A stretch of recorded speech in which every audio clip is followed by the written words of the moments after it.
So we're at that time now where The Boys has finally reached its conclusion, the finale, the big epic finale. This has been a very divisive season, one that has had a lot of criticism, but does the final episode right the ship in the public perception? Let's talk about all of that. Let's talk full spoilers for The Boys Season 5. Let's talk about that final episode. And let's talk about the expectations on a final season of television. So, let's get into it.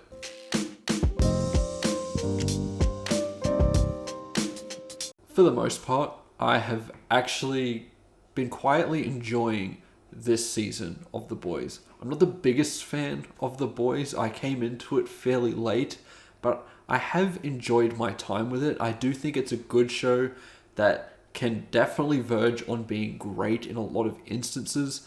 And I do want to give it the credit of saying that I do think this is the best superhero TV show ever. I do think that it has that sort of weight, its spin on superheroes, the satire it presents both on real world politics as well as the way that the entertainment industry operates. All of it is very insightful, very funny, and works really well. And this season has had a ton of the same tired criticisms that I have been seeing for TV shows for years now. And I want to discuss that a little bit. I want to discuss what happens in this finale. And to me, I do think that this does end on a really good note, although not a perfect conclusion, but that, honestly, I was never expecting that. I kind of had my expectations in check with this. I thought that we would get something really solid and decent, but not the greatest thing I've ever seen. And I do think that's where a big problem starts with a lot of television nowadays, is people are expecting the greatest ending of all time. People are expecting something like a Breaking Bad or a Succession, the way that those shows really brought things home to be the most satisfying conclusion of all time and being an all-time great show. But that's the thing, guys. They're an all-time great show for a reason. Those things don't come around very often. You know, sometimes a show can either have a disappointing conclusion, which is not on at all, and sometimes it's just okay, and sometimes it's just solid and good, and you had a great time with it, and then you move on. And honestly, that's what The Boys will end up being, and that might be a sad thing for some people if you're really rating it high, but I think that's what The Boys has always been. I think the episode is solid enough. I do think it starts off a little bit wonky tonally with a lot of this really unfunny humor that felt almost out of place with the show. I know that the show has always lent into comedy, but it just didn't feel as sharp or as satirical as what we're used to, so it was just a bit of a wonky introduction to this episode. It did have me feeling a little bit nervous, but as the plot kicks into gear for this episode, it becomes a pretty action-packed thrill ride. It is fairly rushed because they only have an hour to work with, and yes, that is definitely a common problem with a lot of television shows. That's definitely some warranted criticisms that a lot of TV shows get, where it sort of takes its time for a lot of its episodes, and it doesn't have a whole lot of time left to wrap things up. I do think The Boys gave itself just enough to get by. It's not like they had nothing to work with here. They could get to a decent conclusion here, and I think they managed to do that.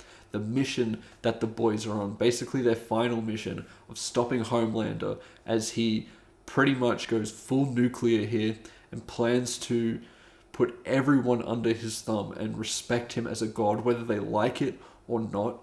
I think that's peak Homelander stuff, although you could say there are some plot holes here and there, like how did Homelander not hear the Boys infiltrating the White House? He has this super hearing. It's been a big part of this season. It's been a big part of the whole show. So for them to miss that, it does feel a little bit convenient to the plot. But anyway, we will move forward. We get that big showdown between Billy Butcher and Homelander with a little bit of help from Kimiko and Ryan. Kimiko now has that Soldier Boy ability of being able to take someone's powers that burst from the chest. And yeah, when that hits Homelander, it's somewhat satisfying. To be honest, I was someone who was hoping for a bit of a nihilistic ending to The Boys. I was actually cheering for Homelander in this episode.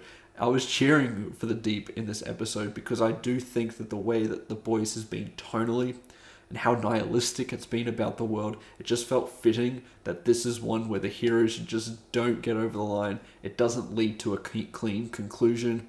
There's mess there.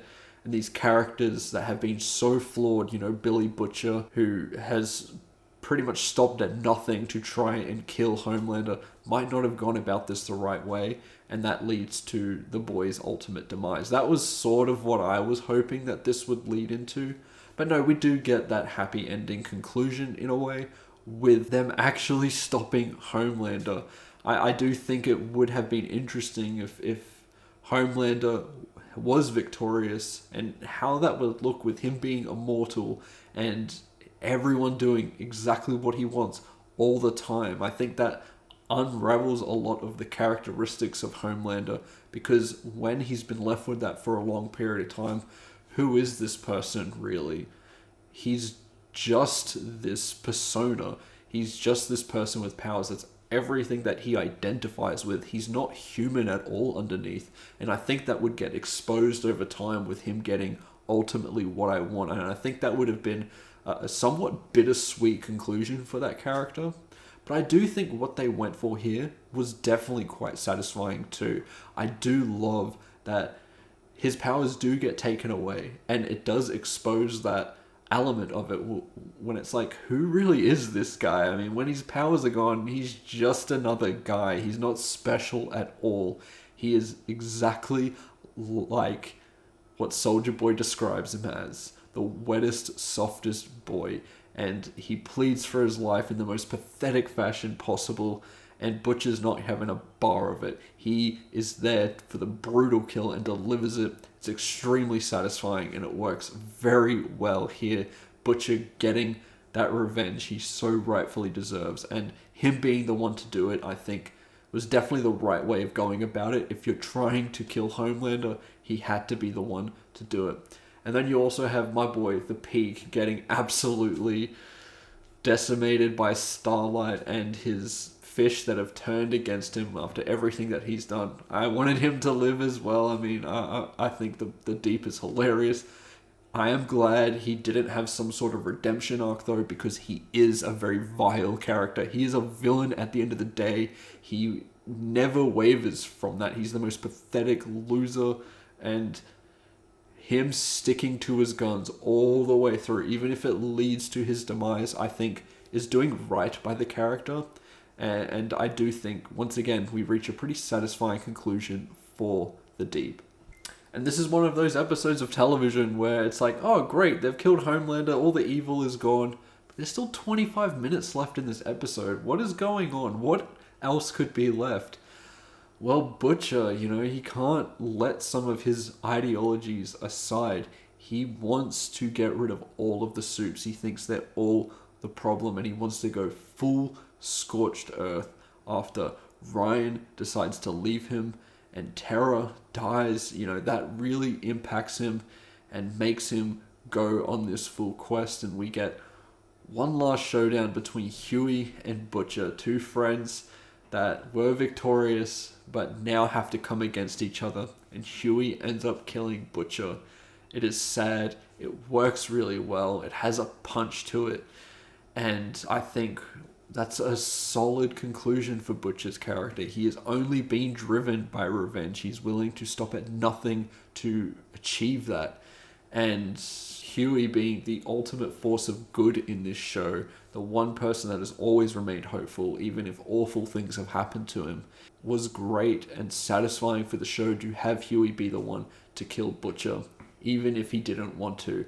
I think it was a really brilliant conclusion to that character, and Butcher really didn't have much to offer afterwards. I don't think it would have been right by the character once again if he had gone and driven off into the sunset and everything was good. He just wasn't that type of character. He needed to have this sort of tragedy because this is all he has become.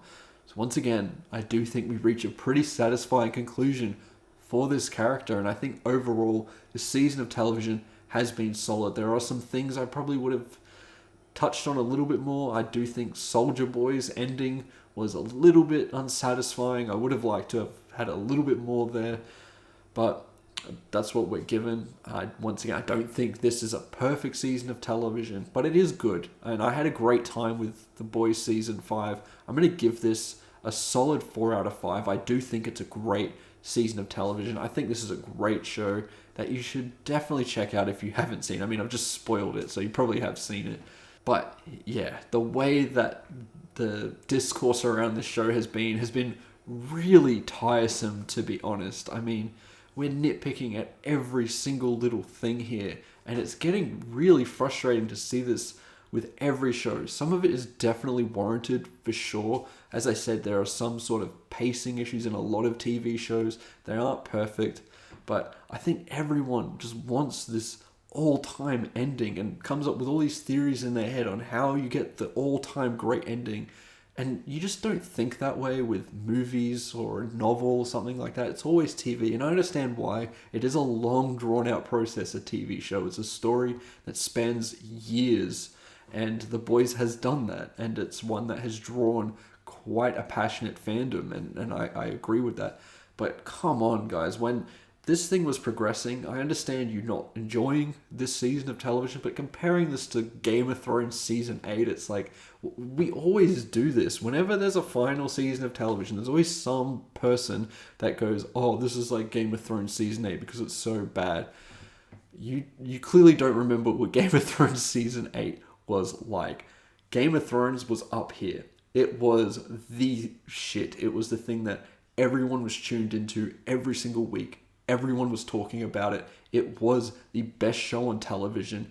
Every single person agreed, from critics to audiences, awards bodies. Every motherfucker said Game of Thrones is the best thing going right now, and everyone was entrenched in it. And it switched on a dime in the final season and collapsed the whole show. I mean, people were getting tattoos from this show. They were that obsessed with it. It was going to hit the highs of a massive franchise. And in some ways it still is, right? Because you have all those spin-off shows. I'm not going to keep talking about Game of Thrones, but that thing absolutely crumbled to borderline irrelevancy because it was that bad. It was awful. This is not that bad. Many shows are not that bad. That is the worst ending to a TV show ever. And this is not that. I mean, once again, I understand if you dislike it, but to go that far, like, come on, guys, you're being a bit hyperbolic. I just wanted to get that out because, as I said, I am someone that never held The Boys up to that top echelon.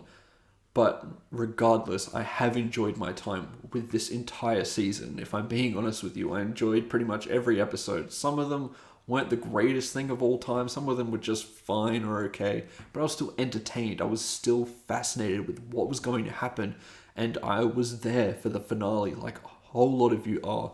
And I do think it manages to deliver on that promise. Does it wrap up every little fucking loose thread from spin-offs and things like that?